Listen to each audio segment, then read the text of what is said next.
मैया ने जैसी सुना कि काली दह पर गया है, मैया धड़ाम से जमीन पर गिर पड़ी। आज मैया रोने लगी। मैया ने कहा कि अरे बलराम, तूने कन्हैया को अकेले काली दह पर भेज दिया, तू साथ में क्यों नहीं गया? बलराम जी ने कहा कि मैया मुझे ले ही नहीं गया, मैं तो कह रहा था चलूंगा लेकिन ले नहीं गया। सजनों, आज मैया यशोदा रोने लगी क्योंकि सजनों बलराम जी मैया यशोदा से शिकायत करते थे, अरे मैया तू अपने कन्हैया को समझा ले, ये सांप के बिल में उंगली दे करके खेलता मैया सांपों से, और किसी कहीं सांप ने काट दिया इसे। आज मैया कहती है कि जब तेरे सामने मेरा कन्हैया उदम करता है तो मुझे लगता है काली दह पर कोई घटना घटी है। सजना, आज ग्वाल बाल पशु पक्षी जितने भी थे, गाय बछड़े ब्रज की ब्रज गोपियां सभी काली दह पर महाराज दौड़ पड़े, और जाकर के मैया ने देखा कि महाराज कृष्ण के वियोग में सभी ब्रजवासी मूर्छित पड़े हुए हैं। एक ब्रजवासी को होश आया। मैया ने उस ब्रजवासी से कहा कि भैया मेरा कन्हैया कहाँ है?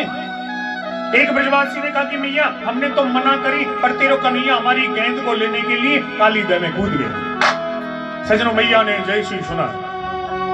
अब तो मैया यशोदा नंद बाबा सभी ब्रजवासी अपने आप को काली दह में गिरा करके मारना चाहते हैं। आज मैया यशोदा कह रही है कि मेरा छोटा सा कन्हैया, उस काली नाग की महाराज अनेकों सेनाएं मेरे छोटे से कन्हैया को आज घेर लिया होगा। सभी अपने आप को काली दह में डुबा करके मारना चाहते हैं, लेकिन बलराम जी रोक रहे। आज बलराम जी कह रहे हैं, अरे मैया तू चिंता मत कर, ये तो छोटा सा सांप है, तेरा जो कन्हैया है ना 1000 फन वाले शेषनाग पर होता है। क्योंकि सजनों बलराम जी कहना चाह रहे हैं कि वो शेषनाग मैं ही तो हूं जिस पर तेरा कन्हैया सोता है, लेकिन ब्रजवासी महाराज अपने आप को गिरा करके नष्ट करना चाहते हैं।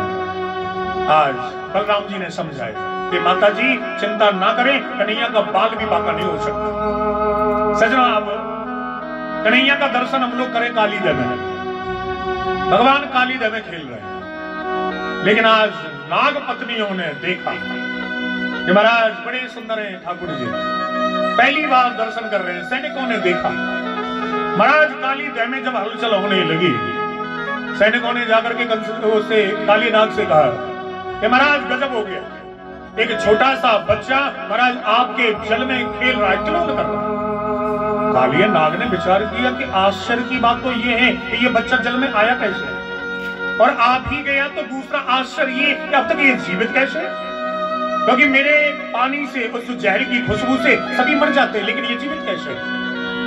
सजना, आज काली नाग ने कहा कि मैं चल के देखता हूं। काली नाग जल से निकल करके आए हैं, और जैसे ही भगवान श्री कृष्ण को देखा, एक बार तो वो काली नाग देखता ही रह गया, ऐसा सुंदर स्वरूप जीवन में नहीं देखा। लेकिन फिर काली नाग ने विचार किया कि ये बच्चा मारने के योग्य तो नहीं है, प्यार करने के योग्य है। लेकिन काली नाग ने सोचा कि दुनिया की सुंदरता देख करके यदि मैं इस प्रकार छोड़ता रहूंगा तो लोगों के मन में जो मेरा भय है वो भय दूर हो जाएगा। आज काली नाग ने क्या किया, भगवान को अपनी पूंछ में लपेट लिया, और महाराज कस के लपेट लिया भगवान को। भगवान ने सोचा कि इस काली नाग ने तो ऐसे लपेट लिया जैसे मैया ने हमको उखल से बांधा था। लेकिन सजनों, भगवान ने अपने शरीर को फुलाना प्रारंभ किया, और जैसे ही शरीर को फुलाना प्रारंभ किया, भगवान उसके बंधन से मुक्त हो गए, और महाराज भगवान उसके फन पर पहुंच गए। भगवान उसके ऊपर नृत्य करने लगे। जो जो फन काली नाग का झुकता नहीं है, भगवान अपने चरण के प्रहार से उसे झुका देते हैं। कभी कभी क्या होता है कि महाराज दो फनों के बीच में भगवान का पैर पड़ जाता है, और पैरों की वजह से वो फन बीच में से फट जाता है, और फनों में से रक्त की बूंदें भगवान के पैरों पर गिरती है, और दूर से देखने में ऐसा लगता है जैसे देवताओं ने बड़ा सुंदर अलसी के फूल भगवान को चढ़ाए हों। आज भगवान नृत्य कर रहे हैं। नाग पत्नियों ने देखा कि यदि इसी प्रकार नृत्य करते रहे हमारे पति तो मर जाएंगे। आज नाग पत्नियों ने हाथ जोड़ करके कहा कि महाराज आप ज्यादा नृत्य मत करिए, हमारे पति मर जाएंगे। आज भगवान ने कहा कि देवियों तुम बड़ी अच्छी हो, हम तुमसे प्रसन्न हैं, मांगो क्या चाहिए। आज नाग पत्नियों ने कहा कि महाराज आपने हमारे पति के ऊपर चरणों को रख दिया, यही सबसे बड़ा वरदान है, आपकी भक्ति हमें मिलती रहे। सजना, आज भगवान श्री कृष्ण को अपने फन पर बिठा करके वो काली नाग बाहर आया, और जैसे बाहर आया भगवान ने अपनी मुरली को बजाया। एक ब्रजवासी को होश हुआ, उस ब्रजवासी ने कहा, अरे मैया तेरा कन्हैया पानी से बाहर निकल आया। आज मैया यशोदा ने कन्हैया से कहा, अरे कन्हैया जल्दी से नीचे उतर गया, कहीं ये काली नाग तुझे खा नहीं जाए। भगवान ने कहा कि मैया चिंता मत करो, मेरा चेला बन गया है, आज अभी अभी मैंने इसको चेला बनाया, अब इससे डरने की कोई जरूरत नहीं है। सजना, काली नाग ने ब्रज को प्रणाम किया। आज भगवान ने काली नाग से कहा कि इस काली दह को छोड़ करके, यमुना जी को छोड़ करके रमणक द्वीप में चला जा, क्योंकि तेरे यहाँ रहने से मेरे गायों को, मेरे ब्रजवासियों को कष्ट होता है, और पीछे मुड़ करके मत देख लेना, नहीं पत्थर का बन जाएगा। सजना, ये काली नाग जैसी चला वहां से, लेकिन इसने पीछे मुड़ करके भगवान को देख लिया, उसी समय ये पत्थर का बन गया। तो महाराज, जब आप लोग वृंदावन जाओगे छठीकरा से, तो वहां एक जैत गांव पड़ता है, और जैत में आज भी उस काली नाग का मंदिर है, पत्थर का बना हुआ है काली नाग। आज ब्रजवासियों को महाराज इस संकट से भगवान ने निकाला। बोलिए गोविंद भगवान की। आज भगवान ने मन में विचार किया कि ये सभी ब्रजवासी देवराज इंद्र की पूजा करते हैं, मुझे कोई परेशानी नहीं है, लेकिन देवराज इंद्र के मन में हो गया अभिमान, और मैं अभिमान कभी किसी का नहीं रहने देता। सजनों, भगवान का नियम है कि भगवान हमेशा अभिमान का ही आहार करते हैं, भगवान प्रतिदिन ही अभिमान का ही आहार करते हैं। आज भगवान ने मन में विचार किया कि इंद्र का अभिमान दूर होना चाहिए, और ये जो ब्रजवासी हैं इनको मेरे गिरिराज महाराज की पूजा का फल मिलना चाहिए। लेकिन मैंने ब्रजवासियों से कहूं कि मैं भगवान हूं, मेरी पूजा करो, तो ये ब्रजवासी मुझसे कहेंगे कि मुंह धोना इससे आता नहीं है, ये हमारे बीच में भगवान ही बहुत बनता है।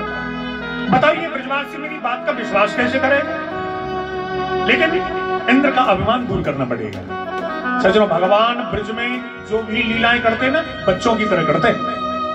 आज भगवान ने आकर के देखा कि मैया यशोदा मुंह पर पट्टी बांध करके और रसोई घर में महाराज भोग प्रसाद बना रही है। आज भगवान ने कहा कि मैया क्या बना रही हो? यशोदा ने कहा कि दूर दूर कन्हैया, भीतर रसोई घर में मत आइयो, क्योंकि बच्चे बिना स्नान किए रसोई घर में नहीं आते। भगवान ने कहा कि भैया एक पकौड़ी तो मुझे दे दो खाने के लिए। लेकिन सजनों, मैया यशोदा ने आज कन्हैया को डांट लगाई। मैया ने कहा कि पकौड़ी को हाथ भी मत लगाइयो। सजनों, जब मैया ने डांट लगाई, भगवान श्री कृष्ण रोने लगे और रोते हुए नंद बाबा के पास में आए। भगवान ने आकर के देखा कि महाराज हजारों मन जौ, हजारों मन चावल, हजारों मन तिल, हजारों मन घी मिलाकर के हवन सामग्री बना रहे, हवन सामग्री तैयार हो रही है। लेकिन जब नंद बाबा ने कन्हैया को रोते हुए देखा, अपनी गोदी में बिठा लिया। नंद बाबा ने कहा कि कन्हैया क्या बात है बेटा, किस लिए रो रहा है? कन्हैया ने कहा कि बाबा, वो मैया घर में पकवान बना रही थी, तो मैंने मैया से कहा कि मैया मुझे एक पकौड़ी दे दो, तो मैया ने डांट लगा दी। कन्हैया कहते कि बाबा, ये जय जय भगवान कौन है?